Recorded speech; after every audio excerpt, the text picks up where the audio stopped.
हरे कृष्णा, राधे राधे। स्वागत है आपका कन्हैया स्टोरी की आध्यात्मिक यात्रा में। साल की आखिरी पौष पुत्रदा एकादशी की हार्दिक शुभकामनाएं। साल की आखिरी एकादशी कब है? 30 या 31 दिसंबर। पूजा विधि क्या रहेगी, व्रत कथा और एकादशी के फायदे एवं कुछ उपायों के बारे में आज इस वीडियो में हम जानेंगे। तो आइए जान लेते हैं। हिंदू धर्म में एकादशी व्रत का विशेष महत्व है। हर मास के कृष्ण और शुक्ल पक्ष में एक एक एकादशी पड़ती है और हर एकादशी का अपना महत्व है। ऐसे ही पौष मास के शुक्ल पक्ष में पड़ने वाली एकादशी को पौष पुत्रदा एकादशी कहा जाता है। साल 2025 का समापन और साल 2026 का आगाज इसी बेहद शुभ व्रत के साथ हो रहा है। मान्यता है कि इस व्रत को रखने से योग्य संतान की प्राप्ति होती है और संतान के जीवन के सभी कष्ट दूर हो जाते हैं। इस बार पौष मास की पुत्रदा एकादशी की तिथि को लेकर लोग असमंजस की स्थिति में हैं कि व्रत 30 दिसंबर को रखना है या 31 दिसंबर को। इसके साथ ही व्रत का पालन करना कब लाभकारी होगा, तो आइए जान लेते हैं। दृक पंचांग के अनुसार पौष मास के शुक्ल पक्ष की एकादशी तिथि 30 दिसंबर को सुबह 7:51 पर आरंभ होगी, जो कि 31 दिसंबर को सुबह 5 बजे समाप्त होगी। ऐसे में पौष पुत्रदा एकादशी का व्रत दोनों दिन रखा जाएगा। परंपरा के अनुसार 30 दिसंबर को व्रत गृहस्थ लोग रखेंगे, लेकिन 30 दिसंबर को जो एकादशी है वो दशमी युक्त है। इसीलिए गृहस्थ लोगों को भी यह व्रत नहीं रखना चाहिए, क्योंकि पुराणों में बताया गया है कि दशमी युक्त एकादशी नरकगामी होती है।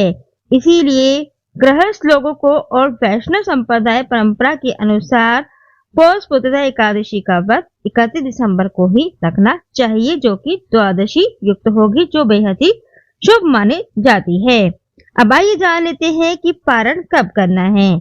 पौष पुत्रदा एकादशी का व्रत 2 दिन रखा जा रहा है। ऐसे में अगर आप 30 दिसंबर को व्रत रख रहे हैं तो 31 दिसंबर को दोपहर 1:26 से 3:31 तक आप कर सकते हैं। जो 30 दिसंबर को व्रत रखेंगे उन्हें दोपहर में व्रत का पारण करना है।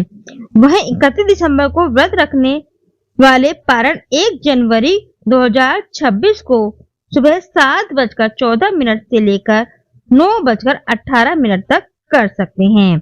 अब आइए जान लेते हैं पौष पुत्रदा एकादशी व्रत रखने के फायदे। हिंदू धर्म में एकादशी तिथि को अत्यंत पवित्र और पुण्यदायी माना गया है। पौष मास में पड़ने वाली पुत्रदा एकादशी का विशेष धार्मिक और आध्यात्मिक महत्व है। शास्त्रों के अनुसार इस एकादशी के महत्व का वर्णन स्वयं भगवान श्री कृष्ण ने किया है। पौष पुत्रदा एकादशी व्रत रखने के 4 फायदे इस प्रकार से हैं। नंबर 1, निसंतान दंपतियों के लिए वरदान। यह व्रत संतान सुख से वंचित दंपति के लिए किसी वरदान से कम नहीं है। इस दिन श्री कृष्ण जी के बाल स्वरूप की पूजा की जाती है। जो निसंतान दंपति हैं उन्हें यह व्रत अवश्य ही करना चाहिए।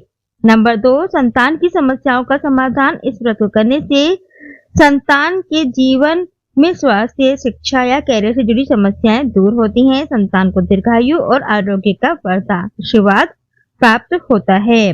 नंबर 3, वाजपेयी यज्ञ के समान पुण्य। धार्मिक मान्यताओं के अनुसार प्राचीन काल में ऋषि मुनि महान फलों की प्राप्ति के लिए कठिन वाजपेयी यज्ञ करते थे, लेकिन कलयुग में एकादशी व्रत सक्षम माना गया है। नंबर 4, मनोकामनाओं की पूर्ति। पौराणिक मान्यताओं के अनुसार पुत्रदा एकादशी का व्रत रखने से साधक की सभी सांसारिक और आध्यात्मिक इच्छाएं पूरी होती हैं। जीवन में छाई नकारात्मकता दूर होती है। अब आइए जान लेते हैं पूजा के नियम। नंबर 1, बाल स्वरूप की पूजा। संतान की सुख की कामना के लिए पंचामृत से लड्डू गोपाल का अभिषेक करें और उन्हें पीले वस्त्र व भोग अर्पित करें। अब आइए जान लेते हैं एकादशी की पूजा विधि। है कि एकादशी पूजा विधि के लिए सामग्री हमें क्या चाहिएगी।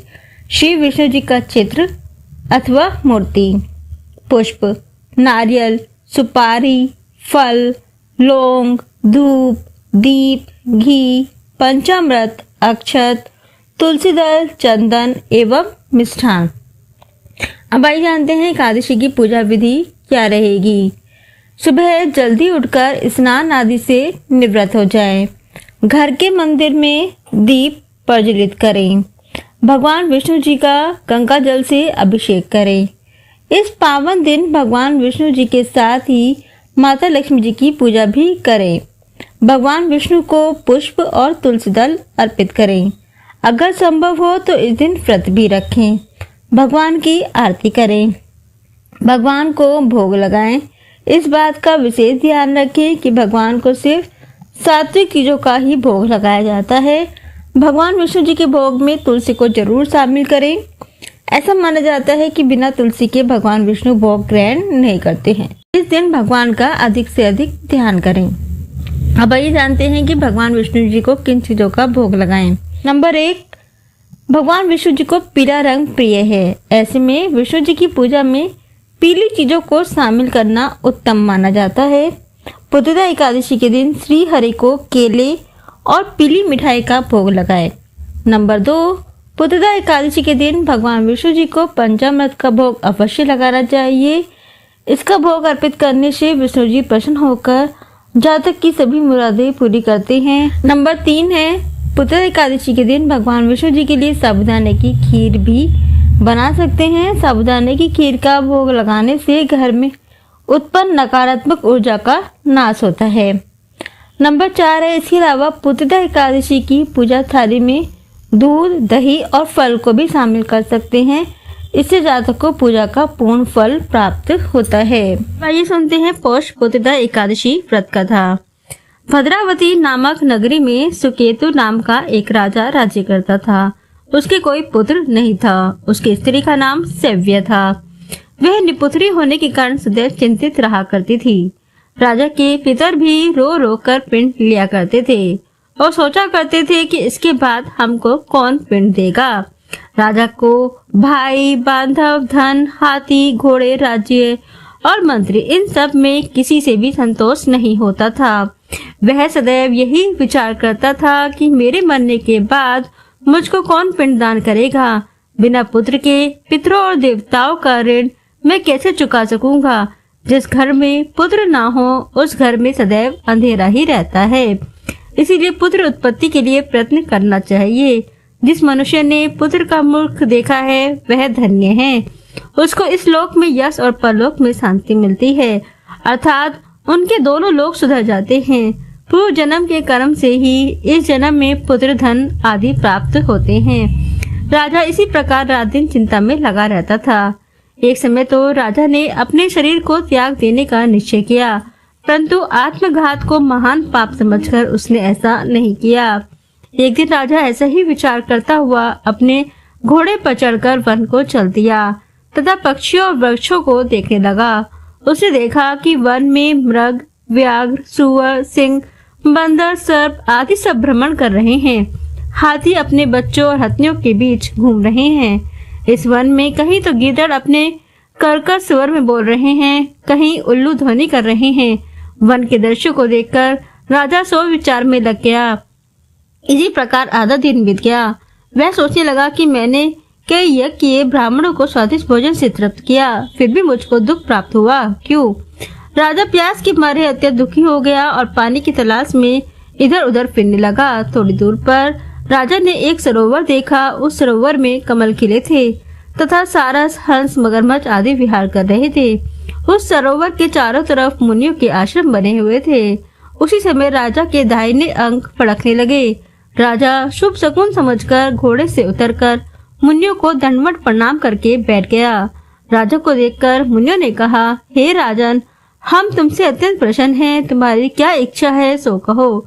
राजा ने पूछा, महाराज आप कौन हैं और किस लिए यहाँ आए हैं, कृपा करके बतलाइए।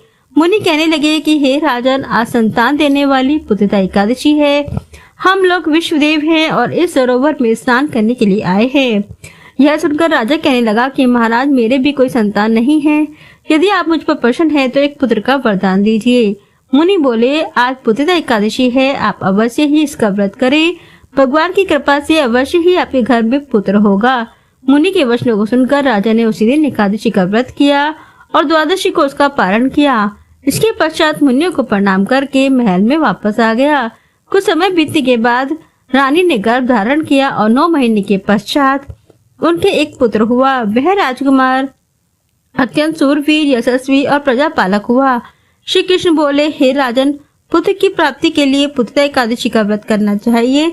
जो मनुष्य इस महात्म्य को पढ़ता या सुनता है उसे अंत में स्वर्ग की प्राप्ति होती है। अब आइए जान लेते हैं पुत्रदा एकादशी पर करने वाले विशेष उपाय। नंबर 1, विष्णु सहस्त्र नाम का पाठ। नए साल के आरंभ के साथ पुत्रदा एकादशी होगी। ऐसे में आप साल 2025 के अंत में सुबह स्नान के बाद विष्णु सहस्त्र नाम का पाठ करें। नंबर 2, पीली वस्तुओं का दान। गुरुवार का दिन होने के कारण चने की दाल, हल्दी, केला या पीले वस्त्र का दान करें। 3, दीपदान। एकादशी की शाम को तुलसी के पौधे के पास घी का दीपक जरूर जलाएं। इसी के साथ ही आप सभी को पुत्रदा एकादशी की हार्दिक शुभकामनाएं। ओम नमो नारायण।